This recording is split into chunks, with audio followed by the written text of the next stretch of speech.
Hey everyone, sorry, we seem to have lost the connection there, so let's try this again. Just going to see if Don's on.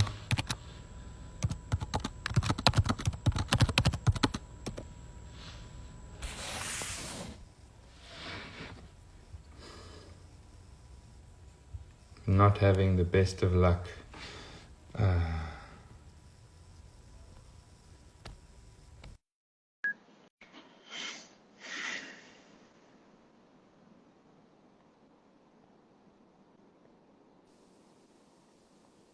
Are we on?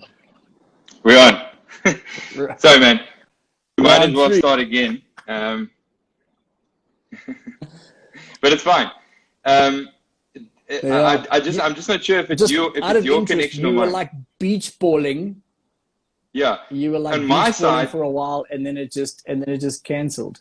yeah, and then on my side, it's the same on yours. So it's very difficult to tell who's actually whose internet connection. Who's the problem? Who's the problem?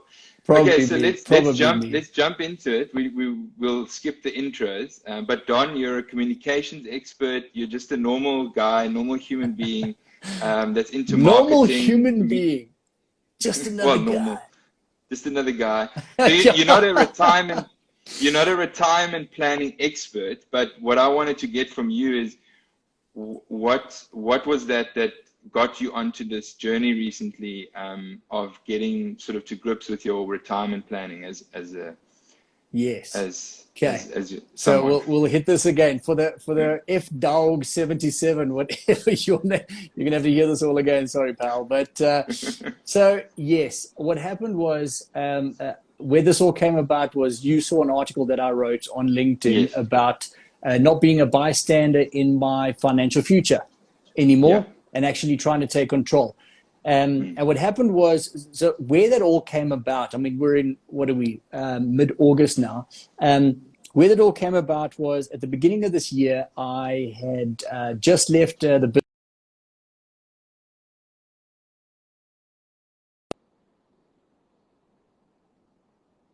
business. Fresh start. And I think anytime someone needs a fresh start, you need to assess where you're at financially, not only Yeah. emotionally, because it's obviously quite an emotional spin. Definitely. So there was a guy in my EO forum who owns and started a wealth management company. And in conversations with him, he said, well, listen, if you are thinking about, just assessing the lay of the land financially, I can help you. Just give me a shot. Not literally not to sell, to take me through a process of an application that they had built. And I'd heard about this app, but it was just out of my periph because it wasn't really in my general sphere of presentations and things like that, right? Yeah. Okay. So he said this will help you, assess the land, get the lay of the land of your financial space. So I Yeah. said, cool. I'm always keen for new software and new things. So Lauren, my wife, and I, we sat with Alex, and it was over video, and he took us through this application called WealthBit, and it was the most simple thing. It was literally just inputting all of our data, like the assets we have now, what we're saving, monthly contributions, that kind of stuff. We had to come with a little bit of homework done, so that we had some content, and then what you're spending on your budget. And then what was beautiful is also, what do you think your desired budget would be at retirement? And it was so funny because everyone talks about, save now so that you can live exactly like you're living when you're old and not working. But you actually won't be living the same as when you're old and not working, because you probably won't have a bond. Your medical aid will be double, if not three times the amount. You may not be going out jolling every Saturday night, but you might be doing more cups of teas. I don't know, so having to actually sit down and think about it and plot it, then gave us this picture of what our now looks like. Because I think most people, hopefully should know where they are financially now. Okay. And we were cool with that. But what we didn't know was really where we would be and the journey it would take us on from a financial perspective. Like what we would need down then, what we would potentially have if we carried on with what we were doing now down then, and then what that looks like. And if your desired budget, for example, will be met. Because what happens is in the last, I don't know, since I've been advised financially, since I was about 23, I think, is they give you this number. And let's say an RA, for example, because one of the first things I ever got was an RA, and I thought I was very grown up at 23. Okay. So, wow, retirement annuity. When I retire, I'm going to get 14 squillion bucks if I just keep on putting $4.50 into this little thing. And, yeah, because they talk about that magic number, like you're working towards this number, but what does it really mean? Yeah, exactly. And so there's a number of magic numbers that they always throw around. What is your magic number? Your magic number needs to be 14,000 times your salary plus, what year you feel like dying, and plus this, that, and the next thing. And all of a sudden you got this. But the number is so far away from anything. And I know, I always feel like this old fart when people talk about the prices of cars. I remember in my day, when entry-level cars cost between 34 and say 44 grand. Like that was an entry-level kind of, like a Golf Chico or a Toyota Taz. Exactly. Okay. That time. We're about the same age.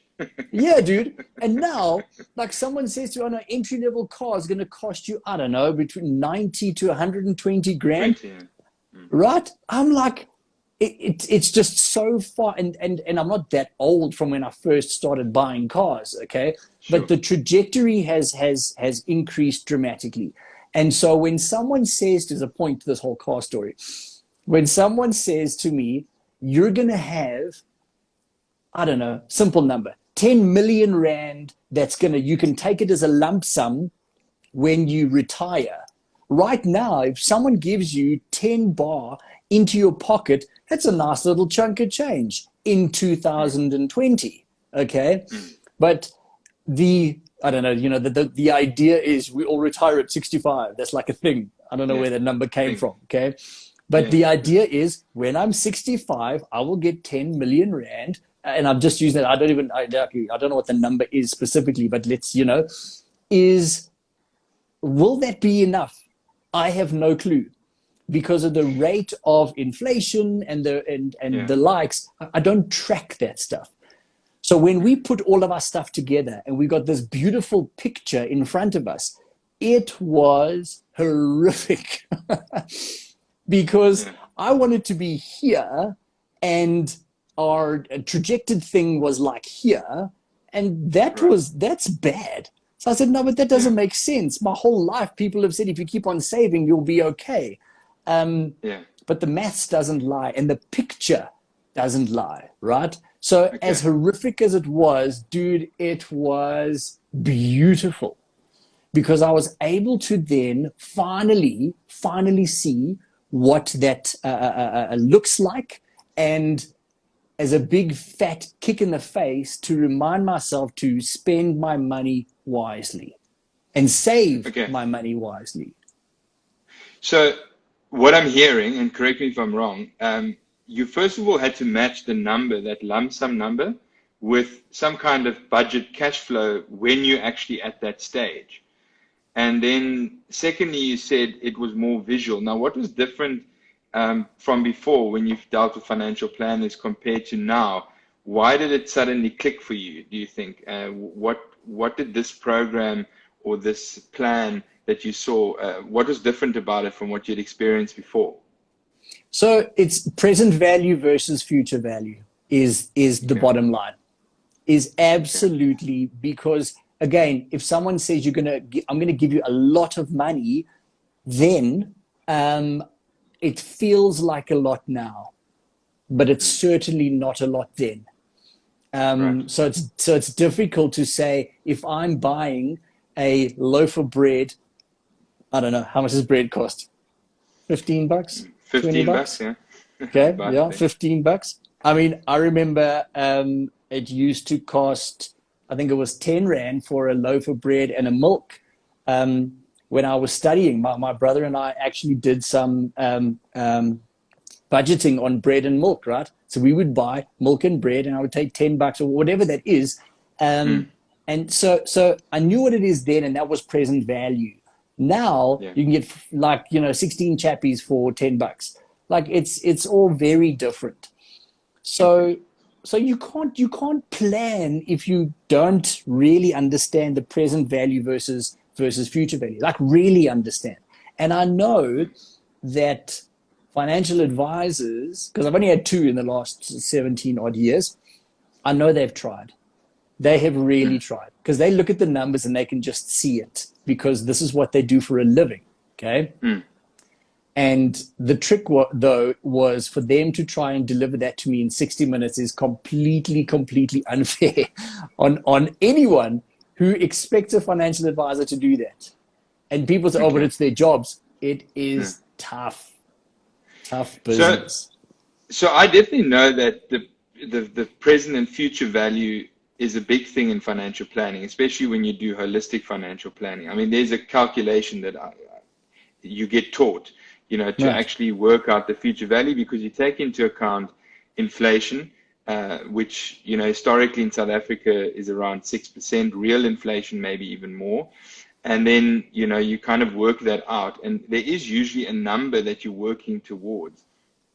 But how different was it for you? Apart from that, was there something around sort of matching that up with your cash flow at all?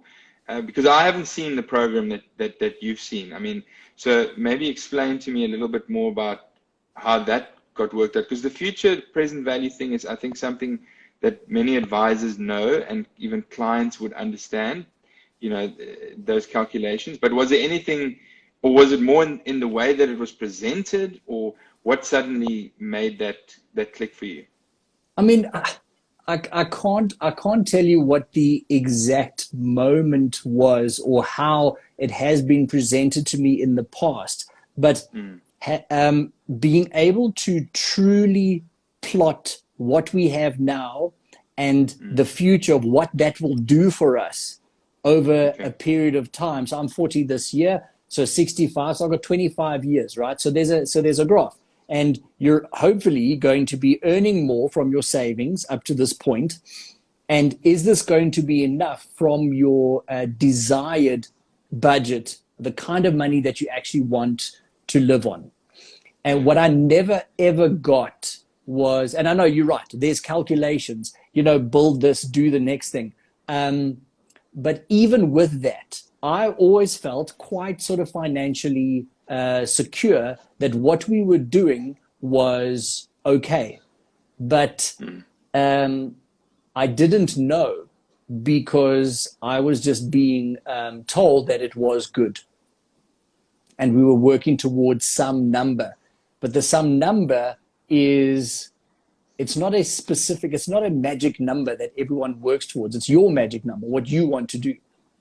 What do you want to know? It's personal Yeah, to you. So what was your absolutely. understanding? What was your understanding previously of retirement and retirement annuities? Sort of what was in your head the concept around that? And what did you understand as a retirement annuity, which is a term thrown around quite a bit, So I'll tell especially, you one thing. Yeah. yeah. No, well, especially because, I mean, for viewers out there, retirement annuities, especially for people that don't have a job where there's a pension fund or a provident fund, it's like your personal sort of pension fund. Yeah, It's been created for you to contribute towards it, and it gives you certain tax benefits as well. But what was correct. your understanding? So how it was, and this was like 17 years ago, so forgive me, but it Mm. was my girlfriend at the time, her friend's boyfriend had just become a financial planner or financial advisor. I don't know what he was calling himself at the time. Um, and at that time, I needed medical aid. So I chatted to him and he said, oh, I can help you out. And then he also came around and he said, you probably also need a retirement annuity. Do you have any savings? No. I've got this cool thing. It's called a retirement annuity. I think it was run through Liberty, who he was working through at the time as a line broker. And so I said, that sounds cool. Yeah, okay. So what does that mean? He said, well, dude, check this out. You're going to put X amount of money every single month. And when you turn 65, I'm going to give you, like, you can buy a Ferrari. Like, there's just going to be money just blowing. And again, I mean, he didn't really say that. But projected values there. That's what I heard. Okay. So he probably gave me almost certainly, because he's supposed to, gave me the lowdown of what I heard.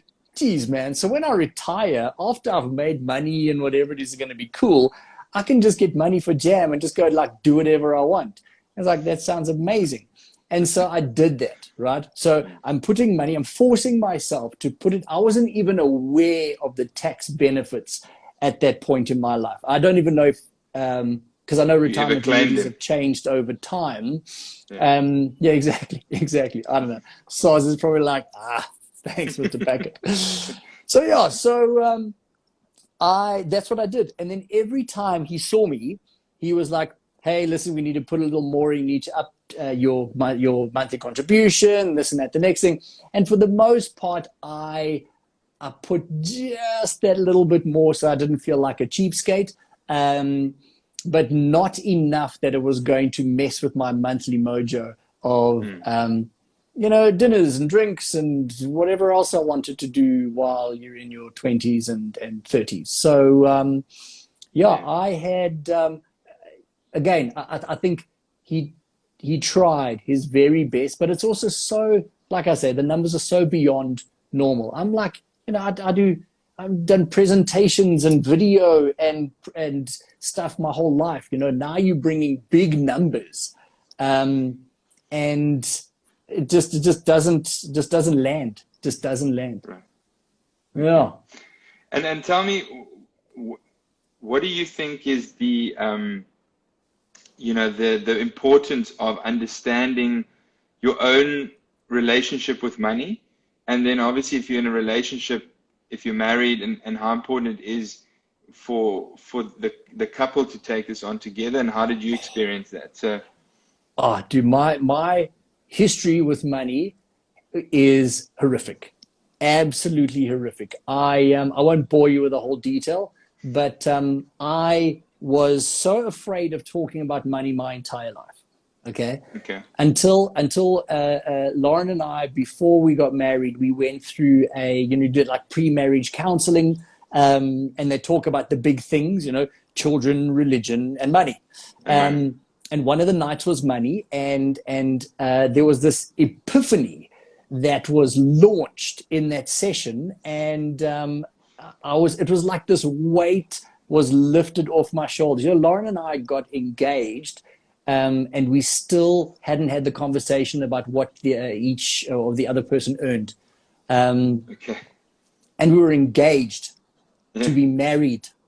Wow. And yet we had no idea what was going on. Like we were sharing budgets here and there, but it was like, how much is this? Okay, so I will give you that. I will do that. But it was never this is the full picture. It was only little pieces of the picture. While on the flip side, Lauren her whole life, they spoke about money. Their whole life, they spoke about saving and the importance of investment. So it was like in her blood, right? Growing up. So when that whole thing, because she also did try a lot with me. And I always fought it because it was just a horrible subject. Money was like, let the accountants deal with money. I'll just deal with the fun stuff. I didn't realize how much fun dealing with money and working with money could actually be. Like I had no clue. And when that weight was lifted off my shoulders, we started working together. We started budgeting. I mean, I always tell people like Lauren is our FD for our family because she manages all of it because she's really good at it. But I also love being a part of how it operates. And bizarrely, even more so over the last 9 or 8, 6, 7 months, I've been a lot more involved just because I've found that there's true value in being in the driver's seat of where all of this goes. Because there's a difference between earning money, because earning money, I think, is easy. Okay. Go out, buy something, sell it for double, you've earned money. Okay. And I think people can do that. And people are, whether you're hustling or getting a job or starting your own business, whatever, earning money is easy. Investing it and growing it, that's the trick. And that's what I had. I was good at the first bit, had no clue about the second bit. So then when you can see what it's actually doing, then you go, maybe I need to be a part of that second phase. Yeah. Why do you think you had that adversity with regards to money initially and not wanting to talk about it? So I think a lot of people have this. It's just not a general conversation growing up in your family. And that just, and it's not I wouldn't say it's a bad thing, because then that sounds like, our family did bad. I just think it just wasn't a thing. I am an aggressively avid bird watcher right now. But I only started 7 odd years ago. And I wasn't one as a kid, just because it wasn't something in my life growing up. And it's the same with money. We didn't have, robust conversations about money. And I believe from the conversations I've had with people, it's like that with a lot of families. The money conversation happens with the parents and the advisor. And I remember when the advisor would come to our house, there was a guy from Sage. I'll never forget that, because we also had the little flip calendar on the telephone table, because, people back in the day actually had telephone tables. And the Sage guy would come and then chat with my folks, and the children were told to, go sit in the TV room until my folks were done. And it happened after hours, because, my dad worked all day. And so, the money conversation was just a separate thing. And so what happened was, I think maybe my aversion to speaking about money was also because it was just the scary thing that I was told to get away from. Again, it's not like my folks planned on this to happen, but that's just how it operated, and that's just the end result. But as soon as I realized that, sorry, go, yeah.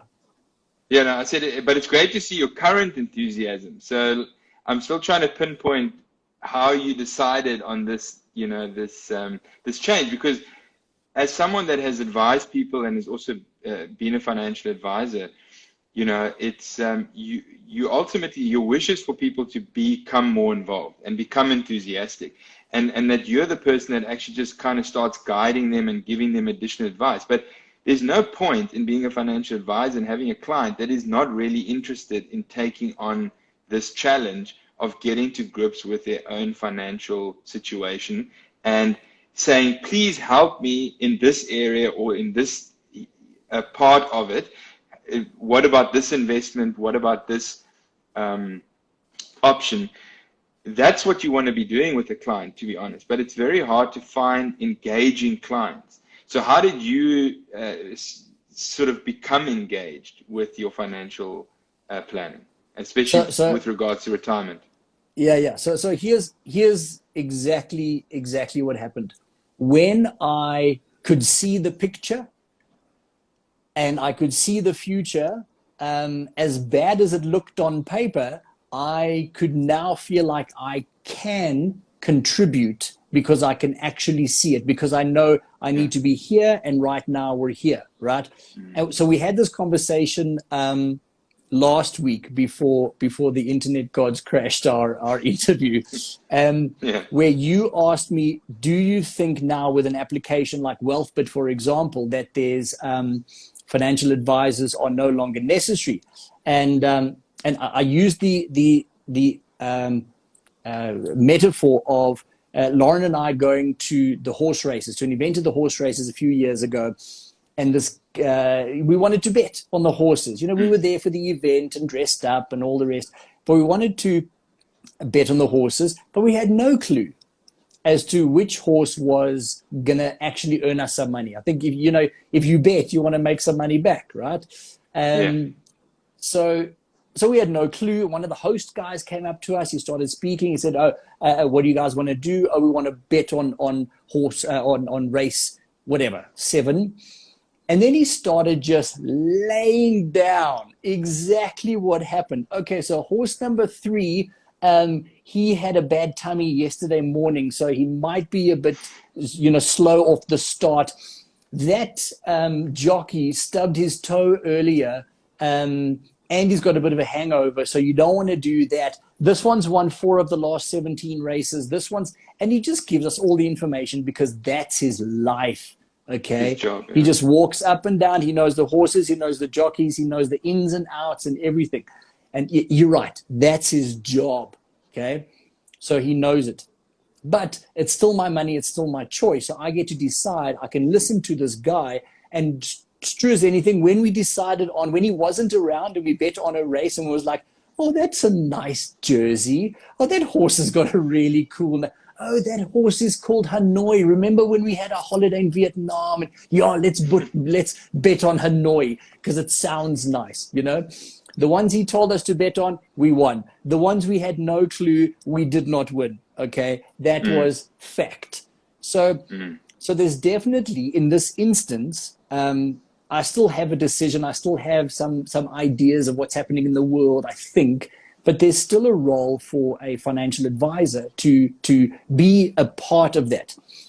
And the difficulty, though, is, and this is what I wrote in that article, is I feel, and I don't think I'm alone here, I completely outsourced my financial future to someone who sees me for 60 to 90 minutes every single year. And I think that is so unfair. But people will say, oh, no, but advisors get paid and blah, blah, blah. The next thing, they see you for 60 to 90 minutes a year, and you just expect them to get all your information, all your plans. What about this? What about that? I can tell you how many times that we had a meeting with our financial advisor over the last 17 years where I arrived unprepared, even though he asked me to be prepared. And that's on me, right? And then you go, oh yeah, well, this person must just help me retire safely. What an idiot. Yeah. I mean, it's so unfair. Yeah. So what would you say? I mean, what would be your advice for someone that doesn't know much, knows that they've probably got a problem, ideally wants to stick their head in the sand, but what would be your advice to get started? And in terms of WealthBit, you've talked about this program, and is that accessible to people directly? Is it accessible through certain advisors? How can people? And as I said, what is your advice in terms of getting to grips with your financial retirement planning? So I can tell you, I've spoken to a lot of people over the last 2 decades. As a business, I've worked for and with financial institutions on presentations, understanding their content, knowing the ins and outs of what they're doing as an organization, but never really gotten an in-depth understanding of my personal picture. Okay, so what I would suggest to anybody is to understand that. What is your personal picture? There might be other tools out there. Obviously, doing work with WealthBit, and just as a little disclaimer, I am doing now a work with WealthBit in a sales and marketing capacity, because I believe in this tool so much. Right, because it worked for you, dude. Absolutely. How people access it? Is it available to specific advisors? It is available to any advisor across the globe. Okay. They just have to sign up and put their clients on board. It's not accessible to clients direct. Okay. Right. Yet.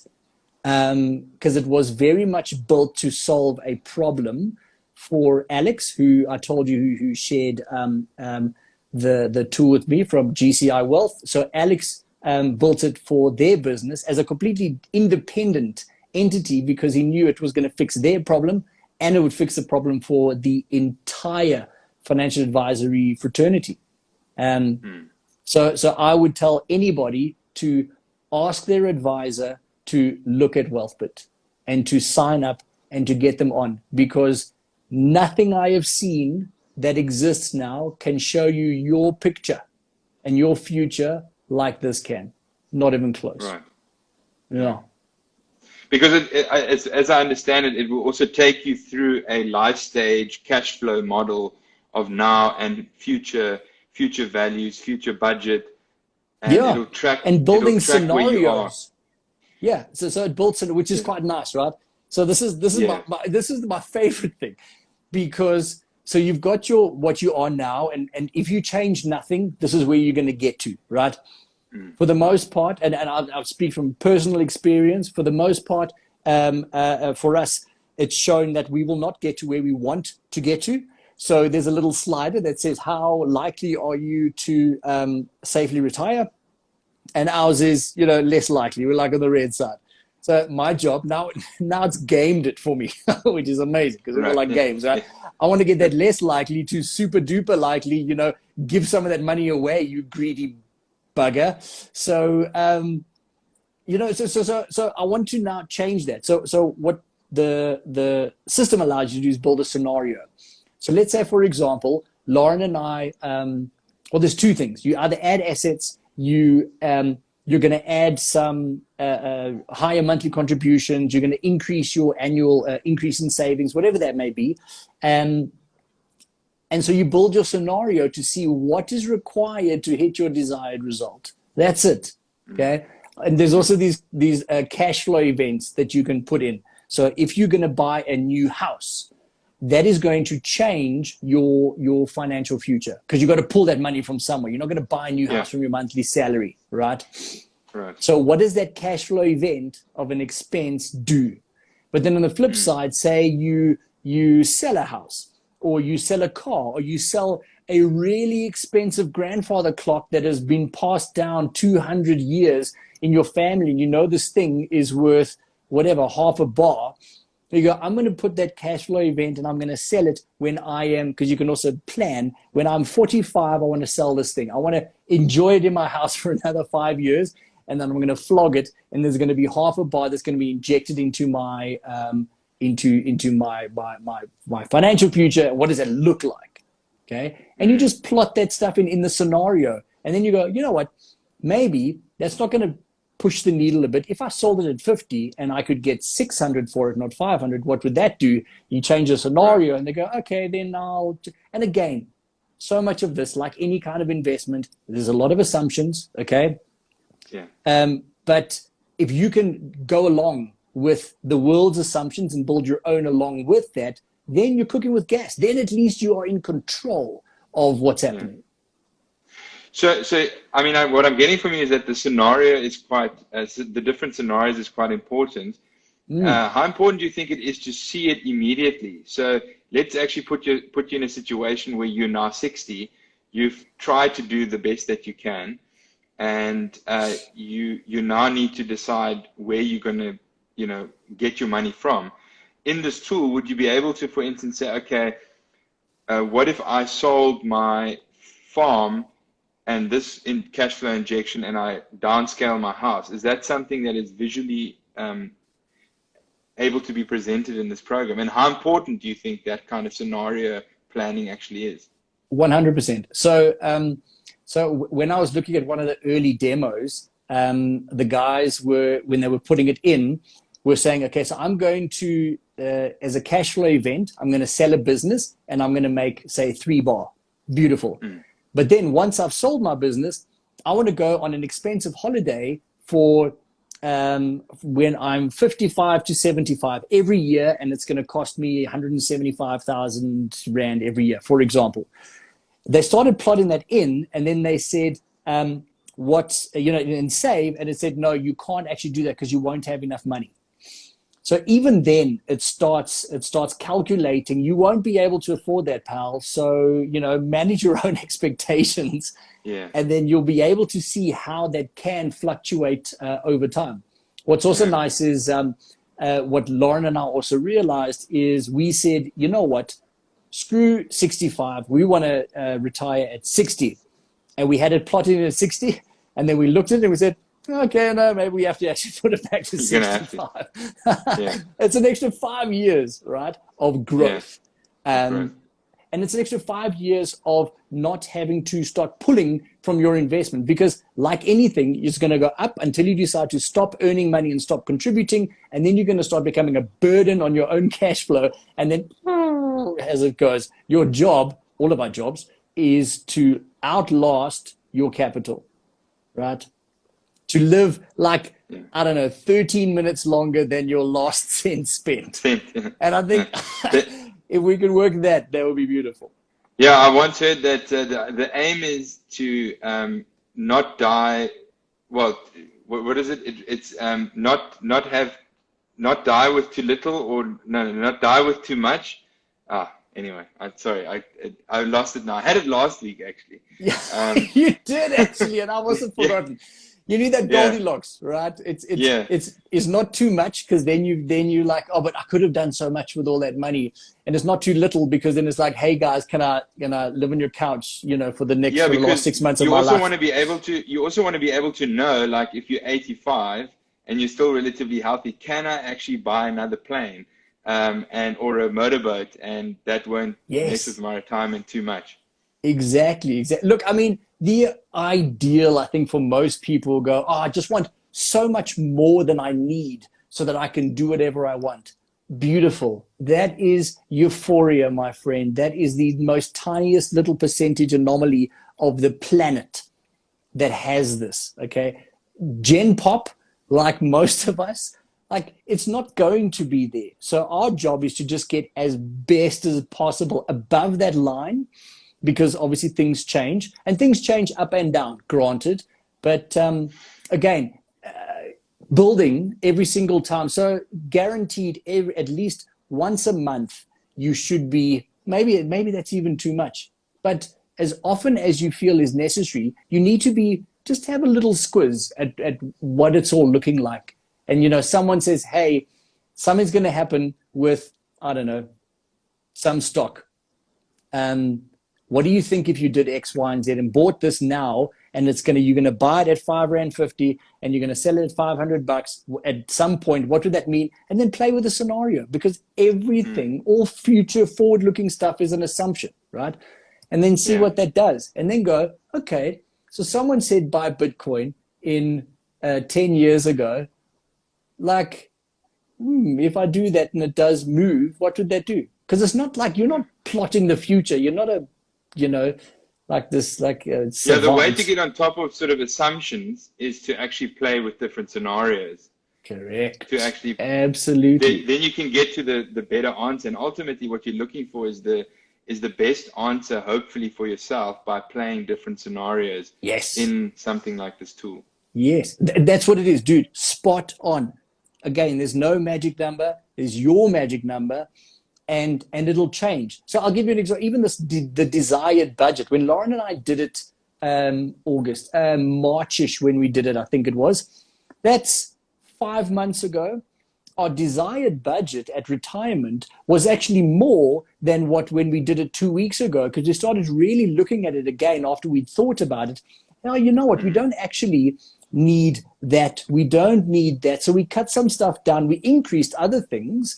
But we started playing. And again, because it's just a scenario, this is my idea of what it could be. And then this is what my requirement is, And then at least you have managed your expectations. Because when 65 rolls around and some oak knocks on my door and, drops a nice little chunk of change at the door, and I'm supposed to look at this and go, this needs to last me until I die. Then you need to reevaluate a lot. So tell me, with this tool, I mean, you are able to, as the client, also engage with the tool. Am I right? Yeah. And I mean, you would be able to go on. So you've talked to the advisor, you've plotted your numbers, you've inputted certain data, but you're able to actually go and change it yourself and play with those scenarios on your own as the client. Yes, 100%. I wonder if I can, no, I won't. I was going to show you like an example of what it would look like. But yes, so the first part is your advisor. Your advisor can plot everything in there for you because they've got all your data, or you could do it yourself, okay, in terms of what you have right now. Savings, any kind of assets, stuff that's actually growing, not like a house that's, that's a potential for future. But anyway, so you build in everything that you have, and then you start playing with the budget, the current and desired. And once you've got that plotted out, it says where you are now, what the trajectory looks like, and what you are requiring. Then you look at it and say, okay, so what's my scenario? And then, so I can go in, I can build like a ton of scenarios. I can log in right now. And what's nice is, and what I recently did, so I built a scenario that was essentially an update of what our original plan was, okay? Because we were on payment holiday, so we didn't have monthly contributions in there. So I edited all of that stuff. I sent it to the advisor who's managing it, and I said, hey, please, can you just make this the now, this is our current. So the scenario is now the absolute current. And then he just clicked on his side because, he has to confirm it. Cool, done, happy. Then now what I can do is I can build another scenario on top of that to say, so this is my new current. What does that look like? Because what happens is if you said, hey, financial advisor, I think I want to put another, 20 grand into this unit trust. And this is my scenario, send for review. He or she will come back and say, maybe not the smartest move, but if you want to spend 20, why don't we do 7 here, 7 there, and another 6 over there that we do. I don't know, I'm making this stuff up. Yeah. But because they're the guys who are walking around turpentine helping people out. I'm just like, yeah, let's put 20 grand a month into Bitcoin. Like, yeah, maybe. Yeah, because there's a difference between I need to save 20 grand and where am I going to save that 20 grand into, So Correct. Yes, because that's easy. That's an easy decision. You're spot on. I want to put 20 grand away. Beautiful. Put it under your bed. It'll still be 20,000 rand in 10 years, but it'll be worth far less, Yeah, for sure. Cool. I'll tell you one thing though, sorry, just to add to, in terms of putting it under the bed, I do know for a fact, because I had this conversation last week with a friend of mine, some people just don't want to know. Yeah.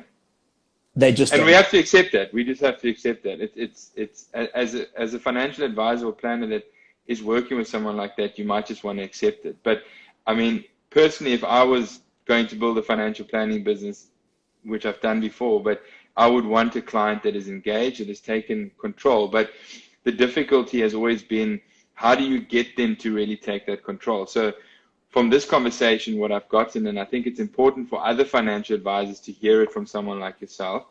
And it's also important for people that are looking at planning their own retirement to hear it from someone like themselves. The important thing is that you need to take control. Ideally, you need to have a tool that helps you take control and lets you play the different scenarios out together with your advisor. Because you've definitely said that there is still a place for an advisor to guide you in this, to give you suggestions, and also advise you on the types of investments and type of products you should be using after you've figured out what this plan is now and in future. Yeah. So those are the things I think that are important for everyone. Is there anything else you want to add? Yeah, so as a client, for me to be able to, like Lauren and I will be chatting about finances on the weekend and then go, oh, so let's say we sold our house and we planned for, we sell here and we buy a new house. We want to get, I don't know, 100 grand above or 100 grand left over after everything, after the move, after this, after that, after, whatever that may be. All right, so when do we want to move? This, that. Okay, cool. So let's plot 100 grand into somewhere and then see what that is. And literally, grab my laptop when we're having drinks out on the patio and quickly plot it in as a scenario. And it's not like a, wine-fueled conversation that we have to now try and explain to someone when we have to book another time with your financial advisor, who are all very busy, we can plot it in and then go, oh, that looks quite nice. Okay, that's good. And then we save that as a potential scenario. Right. And this gives you advisor. It gives you advisor that insight that you can't get from a 60-minute meeting once a year. This is an ongoing process. Absolutely. 100%. The fact that I can jump on at any point in time to play. I mean, it is honestly, I know you said like I'm enthusiastic. I've drunk the Kool-Aid, but because it is a 180 of what I was like 10 years ago. 10 years ago, I had zero savings except for that very, very minimal monthly contribution for a retirement annuity. And I hated the conversation. Now I just can't get enough of it because I know how it has fueled my desire to plan correctly. Cool. I think we'll leave it at that. Don, thanks so much for the conversation. It's Thank great you, to man. see someone as enthusiastic about their retirement planning. I wish that more people would be. And but it doesn't have to be scary. It can be a really fun thing. And ideally, you should be using some of the right tools that are out there, especially in this world where we've got the type of tech. So people should look into WealthBit and ask their advisor that they like working with as an advisor, but maybe this tool would enhance that relationship and their planning for retirement in future. 100%. Cool, man. Thanks for the chat, dude. Oh, well, thanks, man. It's always lekker. Good. Have a good evening. Cheers, man. You too. Ciao. Bye.